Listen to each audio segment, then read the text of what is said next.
नमस्कार, मैं हूं अमित सिंह और आप देख रहे हैं फर्स्ट बिहार झारखंड।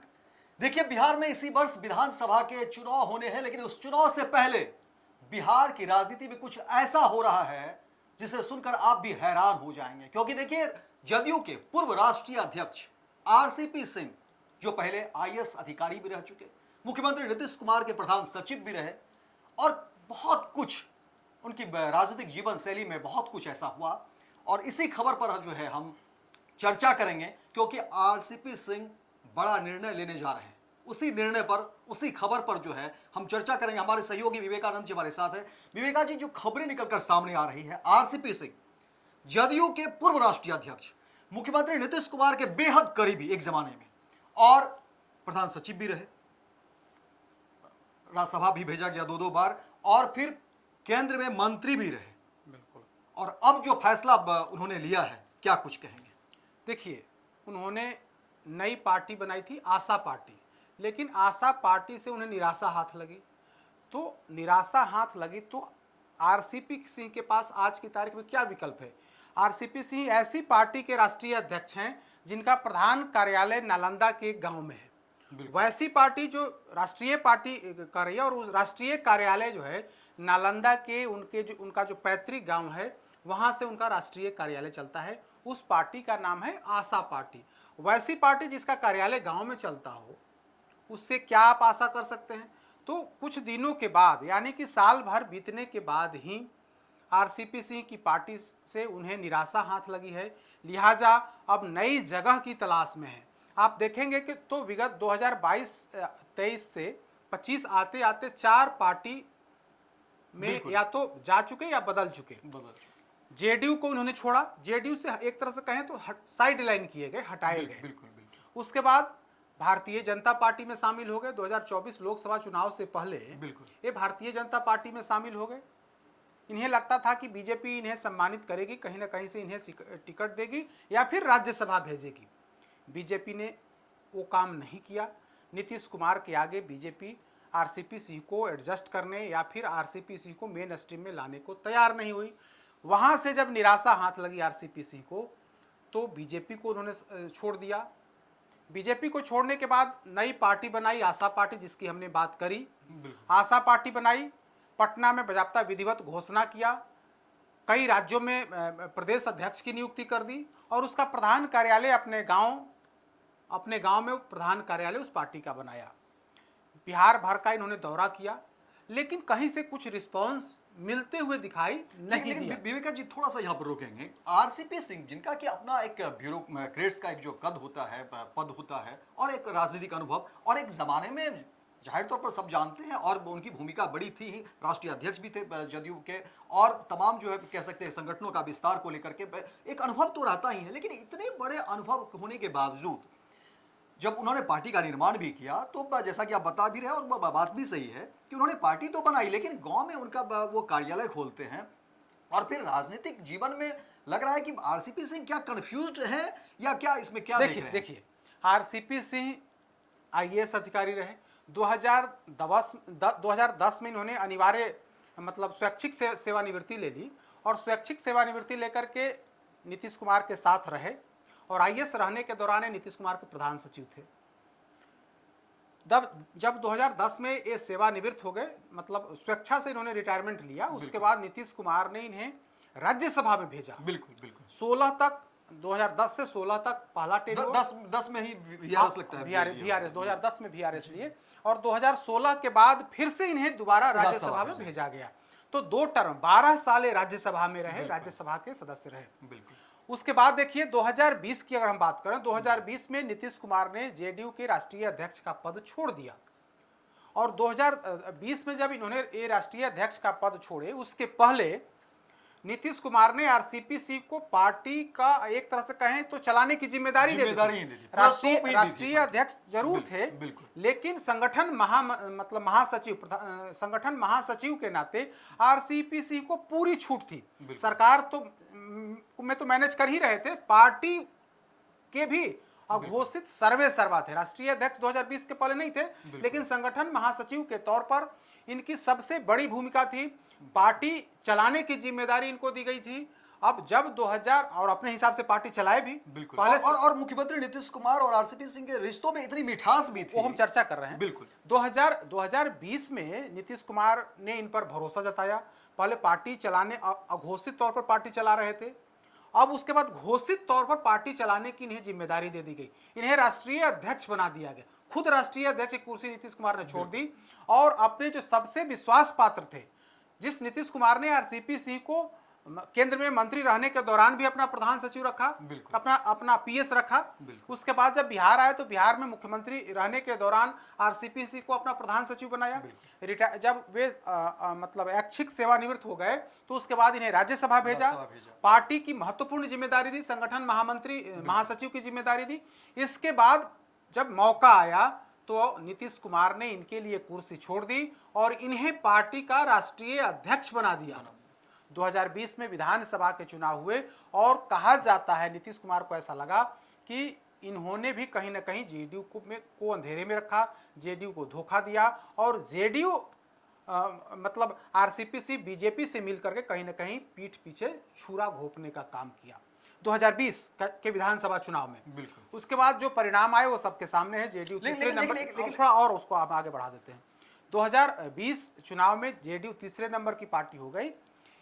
इसके बाद जब केंद्र में मोदी की सरकार बनी 2019 में और 2021 में जब दूसरी दफे कैबिनेट का विस्तार हुआ, बिल्कुल, तो इन्हें केंद्रीय मंत्री बनाया गया। कहा जाता है कि जेडीयू के राष्ट्रीय अध्यक्ष के तौर पर इन्हें बात करने की जिम्मेदारी नीतीश कुमार ने दी थी, तो इन्होंने अपने लिए बात कर लिया, यानी कि अपने लिए बात कर लिया, मतलब खुद मंत्री बनेंगे ऐसी बात कर ली और ये मोदी कैबिनेट में मंत्री, केंद्रीय मंत्री बन गए, कैबिनेट मंत्री बन गए। तभी से नीतीश कुमार और ललन सिंह के निशाने पर आ गए। केंद्रीय मंत्री बनने के बाद इन्हें राष्ट्रीय अध्यक्ष का पद छोड़ने का दबाव बना और उनको पद छोड़ना पड़ा।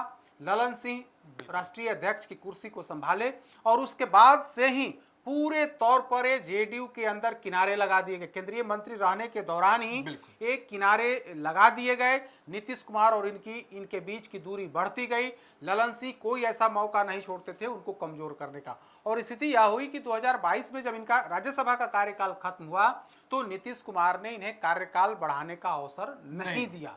इस तरह से किनारे लगा दिए गए, पूरे तौर पर जेडीयू के अंदर से किनारे लगा दिए गए। पटना में इन्हें सरकारी आवास मिला हुआ था, उन्हें जबरन खाली करा दिया गया, वहां से सामान को हटा दिया गया और इस तरह से जेडीयू में जो सर्वे सर्वा हुआ करते थे जेडीयू के, नीतीश कुमार के बाद सबसे ताकतवर नेता थे, उनके इशारे पर ही पार्टी में सब कुछ होता था। और 2010 के बाद जिस तरह से मतलब 2022 आते राष्ट्रीय अध्यक्ष भी बन गए, केंद्रीय मंत्री भी बन गए और उसके बाद जो दुर्दशा हुई वो दुर्दशा किसी से छुपी हुई नहीं है।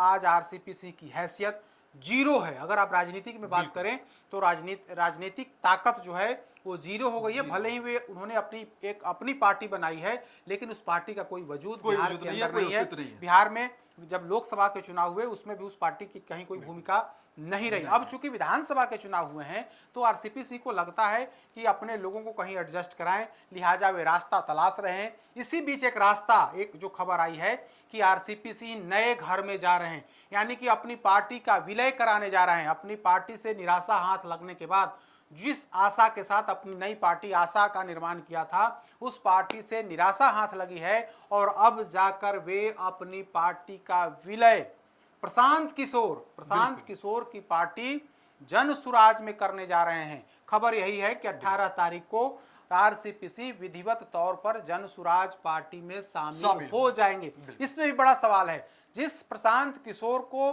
नीतीश कुमार के यहाँ से भगाने में आरसीपी सिंह की जो सबसे बड़ी भूमिका थी, अब उसी प्रशांत किशोर के यहाँ, उसी प्रशांत किशोर की शरण में आरसीपी सिंह जा रहे हैं। आप देखेंगे तो जब नीतीश कुमार के यहाँ प्रशांत किशोर गए 2015 विधानसभा चुनाव से उनकी नज़दीकी बढ़ी, नीतीश कुमार ने उन्हें पार्टी का राष्ट्रीय उपाध्यक्ष बना दिया और वे अपने तरह से पार्टी के अंदर इन्वॉल्व होने लगे प्रशांत किशोर। तब आरसीपी सिंह को इस बात की मतलब खलल उनको होने लगी कि आरसीपी सिंह मतलब प्रशांत किशोर उन्हें कमज़ोर करने की कोशिश कर रहे हैं। तो पार्टी के अंदर एक ऐसी लॉबी, ऐसा माहौल बनाया गया कि प्रशांत किशोर को बाहर का रास्ता मतलब उनको दिखा दिया गया, और उसमें जो सबसे बड़ी भूमिका थी वो आरसीपी सिंह की लेकिन थी। विवेका जी, इसमें सबसे बड़ा सवाल है, एक जमाने में, और 2010 से ही बात कर लेते हैं, 2010 से लगभग 2021 तक तो ठीक ही स्थिति थी, मंत्रिमंडल विस्तार से बिल्कुल। पहले केंद्रीय, लेकिन उससे इस बीच का जो सफर रहा है जदयू का, तो कहीं ना कहीं आरसीपी सिंह अपने आप को जदयू का एक तरीके से चाणक्य, या मुख्यमंत्री नीतीश कुमार का जो चाणक्य है उस भूमिका में अपने आप को पेश करते थे। उनके कहने का स्टाइल यही होता था कि हम जो कह रहे हैं, हम जो बता रहे हैं, मुख्यमंत्री नीतीश कुमार उसी को चला रहे हैं, यानी पर्दे के पीछे मैं ही हूं, ये कहीं ना कहीं वो बताने की कोशिश करते बिल्कुल रहे थे। बिल्कुल, लेकिन आप लेकिन फिर धराशायी जिस तरह से हो आप गया है, इसको ऐसे समझिए, नीतीश कुमार सूरज थे, बिल्कुल। उनके प्रकाश से आरसीपी प्रकाशित हो रहे थे। बिल्कुल। आप इसको सीधी भाषा में अगर कहें तो नीतीश कुमार के प्रकाश से प्रकाशित हो रहे थे आरसीपी। नीतीश कुमार का प्रकाश मिलना जब बंद हो गया तो आरसीपी बेरंग हो गए, बेरंग हो इनके गए, पास बिल्कुल, कोई बिल्कुल। रोशनी नहीं बची, बिल्कुल। और पूरा इनका कैरियर जो है वो अंधेरे में डूब गया। अंधेरे में ये जेडीयू को छोड़ करके भारतीय जनता पार्टी के साथ भी गए, उनके पास भी गए, दिल्ली में बजाबता भारतीय जनता पार्टी के अंदर शामिल हुए थे, और भारतीय जनता पार्टी में शामिल होने के बाद इन्हें लगता था कि बीजेपी उन्हें उचित सम्मान देगी। पार्टी के राष्ट्रीय अध्यक्ष रहे हैं, जेडीयू के केंद्रीय मंत्री रहे हैं, लेकिन बीजेपी ने इन्हें मतलब कहीं का नहीं छोड़ा, बिल्कुल। मतलब कोई वैल्यू नहीं दिया, पार्टी के किसी कार्यक्रम में उनको बुलाया तक नहीं, यानी कि बीजेपी के एक अदना सा कार्यकर्ता बन करके आरसीपी रह गए थे। इनको जब कोई भाव नहीं मिला, लगा कि हमारा निर्णय गलत हुआ है, तो उन्होंने एक नई पार्टी बना डाली। तो नई पार्टी बनाने से के बाद भी ये कोई प्रभाव नहीं छोड़ पाए। आप देखिएगा तो हमें याद है कि कई जिलों में, कई राज्यों में इन्होंने जिला राज्याध्यक्ष यानी कि प्रदेश अध्यक्ष की भी नियुक्ति कर दी। सभी जिलों में जिलाध्यक्ष से लेकर के अन्य संगठन महासचिव, तरह तरह के पोस्ट क्रिएट करके वहां पर नियुक्ति की गई, लेकिन पार्टी चली नहीं। पार्टी का कोई आधार मजबूत नहीं हो पाया, लोगों के बीच इनकी पार्टी का नाम भी लोग नहीं जान पाया। तो ऐसी स्थिति में आरसीपी सिंह को लगा कि भविष्य यहाँ अंधकार में है, विधानसभा के चुनाव होने वाले हैं, अगर ऐसे में कहीं कोई प्लेटफॉर्म नहीं तलाशा गया तब आने वाला समय और गंभीर होगा, और उनके अगल बगल जो कुछ मुट्ठी भर लोग बचे हैं उनका भी भविष्य अंधकार में हो सकता है। लेकिन अब जिस स्थिति में आरसीपी सिंह है, क्या ठीक है 18 मई को बातें हो गई है, सब कुछ तय है पहले से, और 18 मई को जो है वो जनसुराज के बैनर तले जो है ज्वाइन करेंगे, सब कुछ होगा, लेकिन आरसीपी अब जनसुराज में जाकर के कितना मजबूत कर पाएंगे जनसुराज को? देखिए, जनसुराज की भी क्या हैसियत है बिहार के अंदर। जनसुराज पार्टी जिस पार्टी के अंदर ही जा रहे हैं, वो तो खुद उस प्रशांत किशोर की पार्टी का बिहार में क्या भविष्य है? बिल्कुल। बिहार में 2024 में 4 सीटों पर विधानसभा के उपचुनाव हुए, उसके बाद विधान परिषद की 1 सीट पर उपचुनाव हुए, रिजल्ट क्या आया? अगर इमामगंज को छोड़ दें तो बाकी जगहों की क्या स्थिति रही? तो जनसुराज की हैसियत पटना के गांधी मैदान में लोगों ने देख ली है कि 10-20 हजार लोगों के लाले पड़ गए, अधिकांश कुर्सियां खाली रह गई। प्रशांत किशोर की रैली अभी जो हाल फिलहाल में हुई थी पटना के गांधी मैदान में, उस रैली का हश्र लोगों ने देखा है। लोग जान रहे हैं कि पीके की हैसियत बिहार के अंदर कितनी है। ठीक है, माहौल चाहे जो भी बना ले, लेकिन हकीकत यही है कि जब पटना के गांधी मैदान में प्रशांत किशोर ने रैली की तो उस रैली में मुट्ठी भर लोग पहुंचे।